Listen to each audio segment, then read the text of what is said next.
Mania, kembali lagi bersama saya Amalia Ratri, presenter konseling perikanan. Seperti biasa, saya akan menyampaikan berita pilihan bulan ini, tetap stay tune di Highlight News.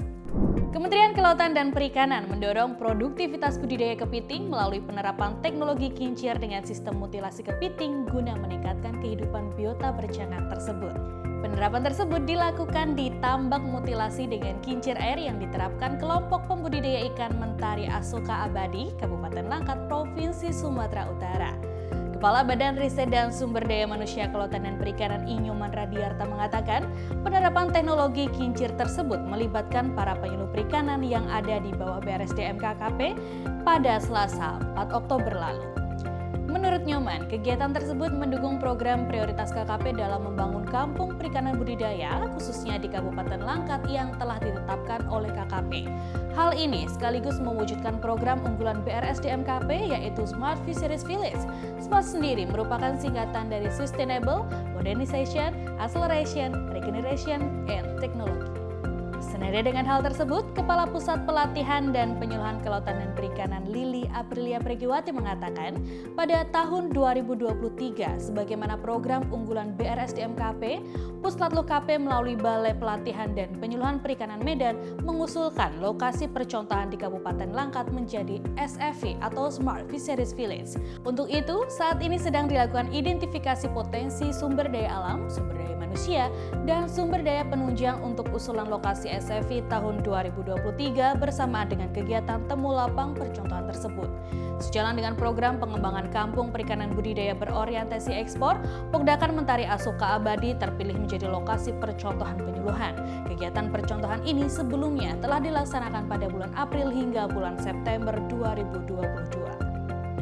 Hasil panen dari kegiatan percontohan selama bulan April hingga saat ini di setiap siklusnya terus mengalami peningkatan.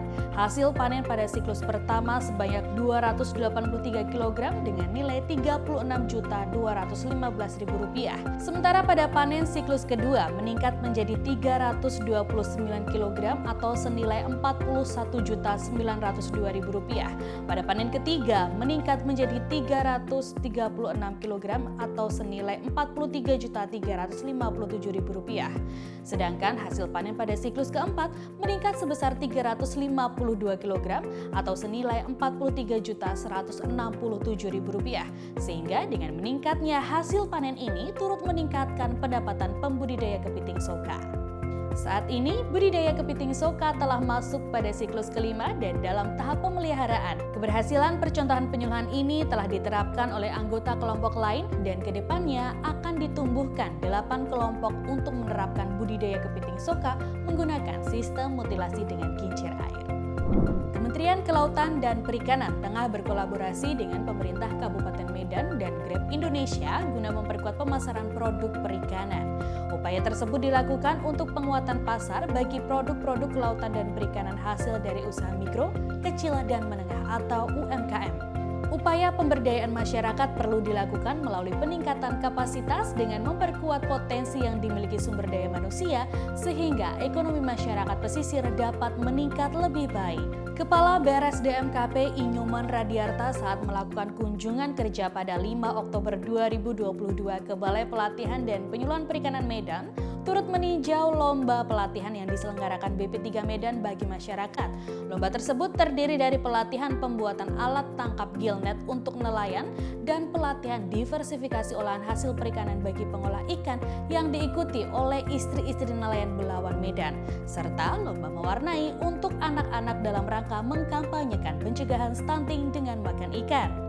Kepala Puslatlu KP Lili Aprilia Pregiwati mengatakan, pada saat yang bersamaan turut digelar kegiatan kolaborasi strategis pemasaran produk UMKM olahan perikanan pemerintah Kota Medan dan BP3 Medan melalui platform Grab Indonesia.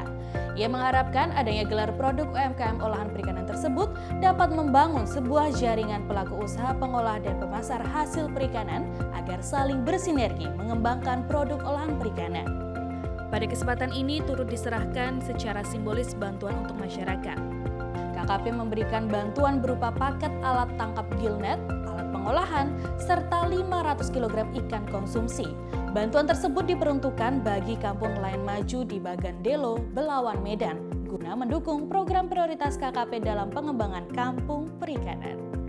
Pemerintah daerah setempat turut mengapresiasi adanya kegiatan ini. Hal tersebut disampaikan oleh Wali Kota Medan Bobi Afif Nasution. Pihaknya mengucapkan terima kasih kepada KKP dan juga Grab Indonesia yang telah bersinergi untuk pemberdayaan masyarakat. Hal tersebut juga turut disampaikan oleh Direktur Grab Indonesia, Zevanya Richard Aditya Uun Ainurofik. Produktivitas perikanan budidaya kian ditingkatkan. Pasalnya, KKP telah menargetkan produksi perikanan budidaya sebesar 18,77 juta ton, diantaranya ikan 8,69 juta ton dan rumput laut 10,08 juta ton, serta produksi budidaya ikan hias sebesar 1,56 miliar ekor dan beberapa target lainnya. Untuk mencapai target tersebut, KKP melalui BRSDMKP menggelar kegiatan temu lapang percontohan budidaya ikan nila salim menggunakan pakan mandiri dan pakan fungsional pada 11 Oktober 2022 di Desa Wanantara, Kecamatan Sindang, Kabupaten Indramayu, Provinsi Jawa Barat. Pohdakan Minajaya Abadi terpilih menjadi lokasi percontohan budidaya ikan nila salim. Hal ini karena Pohdakan Minajaya Abadi dinilai mampu mengembangkan kegiatan percontohan budidaya ikan nila salim. Budidaya ikan nila salim dianggap mampu dibudidayakan di lingkungan yang sudah mulai menurun, masa budidayanya lebih cepat dan banyak dibutuhkan sebagai ikan konsumsi. Sebelumnya, para pembudidaya melakukan budidaya udang faname. Kegiatan percontohan ini telah dilaksanakan sejak 7 Juni 2022 di lahan seluas 1 hektar. Proses budidaya ikan nila salim ini menghabiskan pakan ikan sebanyak 1,7 ton dengan total panen sebanyak 1,5 ton. Kegiatan percontohan ini didampingi oleh penyuluh perikanan Kabupaten Indramayu, salah satunya Enung Sumiati. Ia beserta 23 penyuluh perikanan lainnya melakukan pendampingan berupa top manajemen, pendampingan teknis seperti pengecekan kondisi ikan dan kualitas air di laboratorium dinas tempat, serta pemeriksaan kesehatan ikan di BKIPM Cirebon. Kegiatan percontohan ini merupakan bentuk komitmen BRSDMKP dalam membangun program prioritas yakni pembangunan kampung perikanan budidaya dengan terus menyukseskan program percontohan penyuluhan.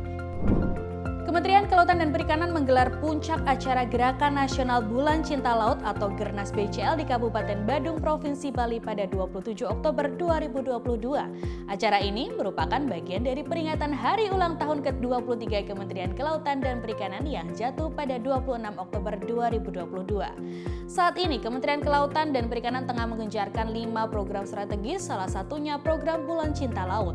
Program Bulan Cinta Laut ini merupakan program di mana nelayan tidak menangkap ikan selama 1 bulan dalam 1 tahun. Kegiatan menangkap ikan berganti dengan mengambil dan mengumpulkan sampah, serta sampah yang diambil akan dihargai sesuai dengan harga ikan terendah per kilogramnya. KKP menggelar Gernas Bulan Cinta Laut sejak awal Oktober 2022 di 15 wilayah pesisir Indonesia bersama 1.477 nelayan dengan didampingi penyuluh perikanan. Aksi bersih pantai dan laut ini juga dilaksanakan di Kota Banda Aceh, Kota Medan, Kota Padang, Kota Tanjung Pinang, Kota Serang, Kota Cirebon, Kabupaten Cilacap, Kabupaten Kuburaya, Kota Balikpapan, Kota Kendari, Kota Manado, Kota Sorong, Kota Denpasar, Kabupaten Badung, dan juga Kota Merauke. Melalui kegiatan Gernas Bulan Cinta Laut ini, jumlah sampah yang terkumpul selama 1 bulan mencapai 90,56 ton. Dari 15 wilayah pesisir Indonesia, Kota Padang merupakan wilayah yang menghasilkan sampah terbanyak yakni 14,37 ton. Gerakan Nasional Bulan Cinta Laut tak lepas dari pendampingan penyuluh perikanan. Penyuluh perikanan dari 15 wilayah tersebut telah mendampingi nelayan mulai dari pendaftaran dalam program Bulan Cinta Laut, pengumpulan sampah, dan penimbangan sampah. Seperti halnya Ronald Sohahau, penyuluh perikanan Bantu Kota Padang. Ia berkontribusi dalam mengubah pola pikir nelayan untuk mengumpulkan sampah di laut. Butuh waktu yang tak sedikit untuk mengubah kebiasaan nelayan dalam kurun waktu 1 bulan. Namun dengan tekad dan semangat Ronald, ia berhasil melakukan pendampingan berupa teknis pengumpulan dan penukaran sampah melalui Bank Sampah Pancadaya.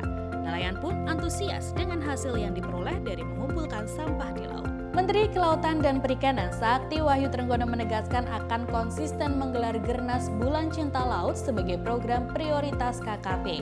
Program ekonomi biru ini mengedepankan pendekatan ekonomi sirkular sehingga manfaatnya tidak sebatas kelestarian lingkungan, tetapi juga menjadi penghasilan tambahan bagi masyarakat nelayan. Mekanismenya, sampah dari laut yang telah berhasil dikumpulkan oleh para nelayan selanjutnya dipilah sesuai jenisnya dan ditimbang untuk menentukan besaran insentif yang akan diterima. Sampah selanjutnya dibawa ke tempat penampungan sampah atau dilakukan proses daur ulang untuk dijadikan produk yang bernilai. Melalui Gernas BCL ini akan mendukung pencapaian target pemerintah Indonesia mengurangi 70% sampah plastik di laut pada tahun 2025. Sejak tahun 2018 sampai 2021, pemerintah berhasil mengurangi 28,5% kebocoran sampah plastik di laut. Nah itu dia Minamania, highlight news yang telah dirangkum oleh tim konseling perikanan. Nantikan informasi menarik tentang kelautan dan perikanan lainnya. Jangan lupa untuk selalu like, komen, share, subscribe, dan nyalakan tombol notifikasinya. Sampai jumpa di episode selanjutnya.